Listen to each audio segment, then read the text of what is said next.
Hello friends, welcome to our channel इतिहास के पन्ने।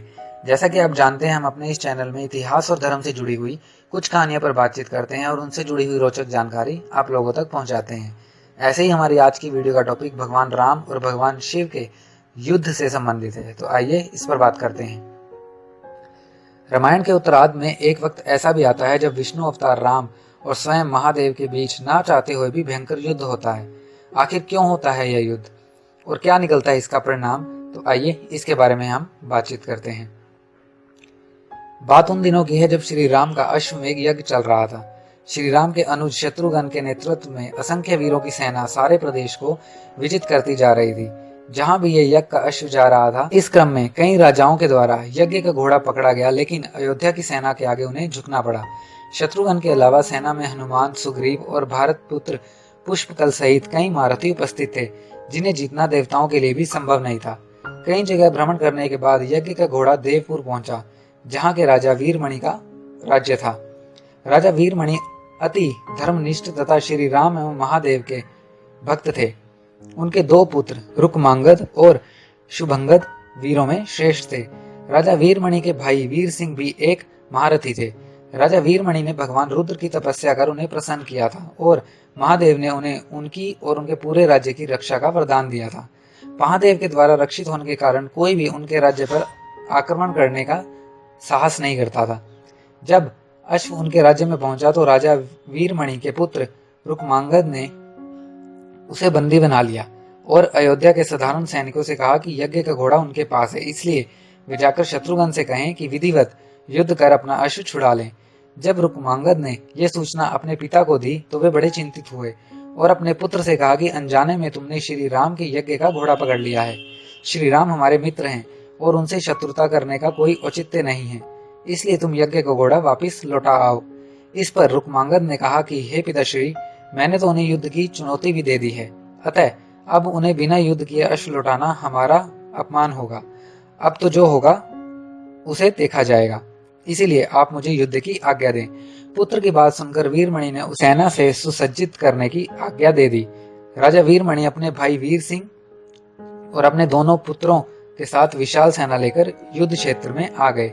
इधर जब शत्रुघ्न को सूचना मिली कि उनके यज्ञ का घोड़ा बंदी बना लिया गया है तो वे क्रोधित हुए और अपनी पूरी सेना के साथ युद्ध के लिए युद्ध क्षेत्र में आ गए। उन्होंने पूछा कि उनकी सेना से कौन अश्व को छुड़ाएगा, तो भरत पुत्र पुष्पकल ने कहा कि तात श्री, आप चिंता न करें, आपके आशीर्वाद से और श्री राम के प्रताप से आज मैं इन योद्धाओं को मारकर अश्व को मुक्त कराऊंगा।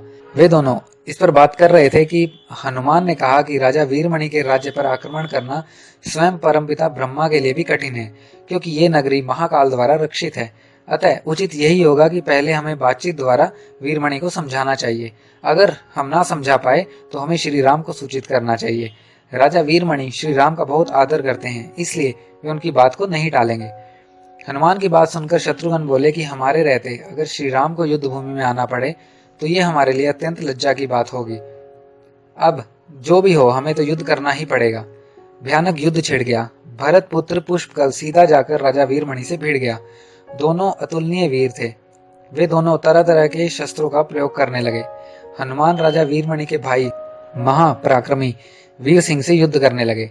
रुकमांगद और शुभंगद ने शत्रुघ्न पर धावा बोल दिया। पुष्पकल और वीरमणि में बड़ा घमासान युद्ध हुआ। अंत में पुष्पकल ने वीरमणि पर 8 नराज बाणों से वार किया। इस वार से राजा वीरमणि सह नहीं पाए और मूर्छित होकर अपने रथ से गिर पड़े। वीर सिंह ने हनुमान पर कई अस्त्रों का प्रयोग किया, पर उन्हें कोई हानि नहीं पहुंचा सके। हनुमान ने एक विकट पेड़ से वीर सिंह पर वार किया, इससे वीर सिंह मूर्छित हो गए। इधर श्री शत्रुघ्न और राजा वीरमणि के पुत्रों में असाधारण युद्ध चल रहा था। अंत में कोई चारा न देखते हुए शत्रुघ्न ने दोनों भाइयों को नागपाश में बांध लिया। अपनी विजय देख शत्रुघ्न की सेना भी वीर सिंह नाद करने लगी। उधर राजा वीरमणि की मूर्छा दूर हुई तो उन्होंने देखा कि उनकी सेना हार की कगार पर है। यह देखकर उन्होंने भगवान रुद्र का स्मरण किया। महादेव ने अपने भक्त को मुसीबत में जानकर वीरभद्र के नेतृत्व में नंदी, भृंगी सहित सारे गणों को युद्ध क्षेत्र में भेज दिया। महाकाल के सारे अनुचर उनकी जयकार करते हुए अयोध्या की सेना पर टूट पड़े। शत्रुघ्न, हनुमान और बाकी योद्धाओं को लगा कि जैसे प्रलय आ गया है। जब उन्हें भयानक मुख वाले रुद्र अवतार वीरभद्री, नंदी, भृंगी सहित महादेव की सेना देखी तो उनके सारे सैनिक भय से कांप उठे। शत्रुघ्न ने हनुमान से कहा कि जिस वीरभद्र ने बात ही बात में दक्ष प्रजापति के मस्तक काट डाला था और जो तेज और समता में स्वयं महाकाल के समान है, उसे युद्ध में कैसे हराया जा सकता है। यह सुनकर पुष्कल ने कहा कि हे तातश्री, आप दुखी मत हो, अब तो जो भी हो हमें युद्ध करना ही पड़ेगा। यह कहते हुए पुष्कल वीरभद्र से, हनुमान नंदी से और शत्रुघ्न भृंगी से जा भिड़े। पुष्कल ने अपने सारे दिव्यास्त्रों का प्रयोग वीरभद्र पर कर दिया, लेकिन वीरभद्र ने बात ही बात में उसे काट दिया। उन्होंने पुष्कल से कहा कि हे बालक, अभी तुम्हारी आयु मृत्यु प्राप्त करने की नहीं हुई, इसलिए युद्ध क्षेत्र से हट जाओ। उसी समय पुष्कल ने वीरभद्र पर शक्ति से प्रहार किया, जो सीधे मर्म स्थान पर जाकर लगा। इसके बाद वीरभद्र ने क्रोध से थराते हुए एक त्रिशूल से पुष्कल का मस्तक काट दिया और भयानक सिंहनाद किया। उधर भृंगी आदि गणों ने शत्रुघ्न पर भयानक आक्रमण कर दिया। अंत में भृंगी ने महादेव के दिए पाश में शत्रुघ्न को बांध दिया। हनुमान अपनी पूरी शक्ति से नंदी से युद्ध कर रहे थे। उन दोनों ने ऐसा युद्ध किया जैसा पहले कभी किसी ने नहीं किया था। दोनों श्री राम के भक्त थे और महादेव के तेज से उत्पन्न हुए थे। काफी देर लड़ने के बाद कोई उपाय न देखकर नंदी ने शिवास्त्र का प्रयोग कर हनुमान को पराभूत कर दिया। अयोध्या की सेना की हार देख राजा वीरमणि की सेना ने जबरदस्त उत्साह आ गया और वे बाकी बचे सैनिकों पर टूट पड़े। यह देखकर हनुमान ने शत्रुघ्न से कहा कि मैंने आपसे पहले ही कहा था कि ये नगरी महाकाल द्वारा रक्षित है, लेकिन आपने मेरी बात नहीं मानी। अब इस संकट से बचाव का एक ही उपाय है कि श्री राम को याद करें। ऐसा सुनते ही सारे सैनिक शत्रुघ्न, पुष्कल एवं हनुमान सहित श्री राम को याद करने लगे। अपने भक्तों की पुकार सुन श्री राम तत्काल ही लक्ष्मण और भरत के साथ वहां आ गए। अपने प्रभु को आया देख सभी हर्षित हो गए और सबको विश्वास हो गया कि हमारी विजय निश्चित है। श्री राम के आने पर जैसे पूरी सेना में प्राण का संचार हो गया। श्री राम ने सबसे पहले शत्रुघ्न को मुक्त कराया और लक्ष्मण ने हनुमान को। जब श्री राम, लक्ष्मण और श्री भरत ने देखा कि पुष्कल मृत्यु को प्राप्त हो चुके हैं तो उन्हें बड़ा दुख हुआ। भरत तो शोक से मूर्छित हो गए। श्री राम ने क्रोध में आकर वीरभद्र से कहा कि तुमने जिस प्रकार पुष्कल का वध किया, उसी प्रकार अब अपने जीवन का भी अंत समझो। ऐसा कहते हुए श्री राम ने सारी सेना को एक साथ शिवगणों पर धावा बोल दिया। जल्द ही उन्हें यह पता चल गया कि शिवगणों पर साधारण अस्त्र बेकार हैं, इसलिए उन्होंने महर्षि विश्वामित्र द्वारा प्रदान किए गए दिव्यास्त्रों से वीरभद्र और नंदी सहित सारी सेना को विदीर्ण कर दिया। श्री राम के प्रताप से पार न पाते हुए सारे गणों ने एक स्वर में महादेव का आह्वान किया। जब महादेव ने देखा कि उनकी सेना बड़े कष्ट में है तो वे स्वयं युद्ध क्षेत्र में प्रकट हुए। इस अद्भुत दृश्य को देखने के लिए परमपिता ब्रह्मा सहित सारे देवता आकाश में स्थित हो गए। जब महाकाल ने युद्ध क्षेत्र में प्रवेश किया तो उनके तेज से श्री राम की सारी सेना मूर्छित हो गई। जब श्री राम ने देखा कि स्वयं महादेव रण क्षेत्र में आए हैं तो उन्होंने शस्त्र त्याग कर भगवान रुद्र को दंडवत प्रणाम किया और उनकी स्तुति की। उन्होंने महाकाल की स्तुति करते हुए कहा कि हे सारे ब्रह्मांड के स्वामी, आपके ही प्रताप से मैंने महापराक्रमी रावण का वध किया। आप स्वयं ज्योतिर्लिंगों में रामेश्वर में पधारे। हमारा जो भी बल है वो आपके आशीर्वाद से ही है।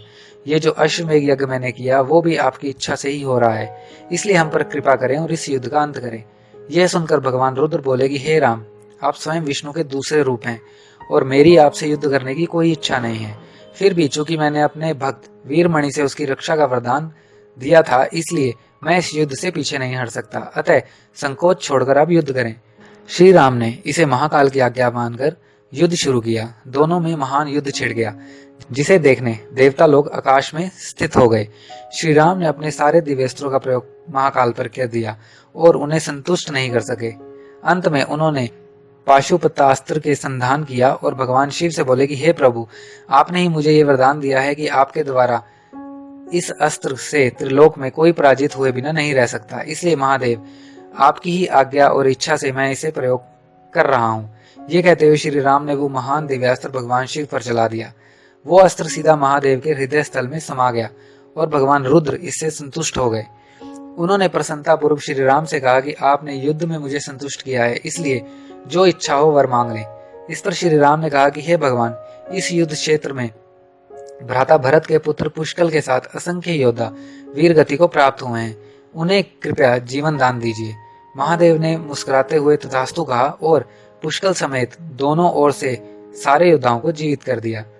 इसके बाद उनकी आज्ञा से राजा वीरमणि ने यज्ञ का घोड़ा श्री राम को लौटा दिया और अपना राज्य रुक्मांगद को सौंपकर वे भी शत्रुघ्न के साथ आगे चल दिए। तो दोस्तों, ये थी हमारी आज की जानकारी। उम्मीद करते हैं आपको बहुत पसंद आई होगी। ऐसी ही और जानकारी प्राप्त करने के लिए प्लीज हमारा चैनल सब्सक्राइब करें और अपने सुझावों में कमेंट बॉक्स में भेजें। धन्यवाद।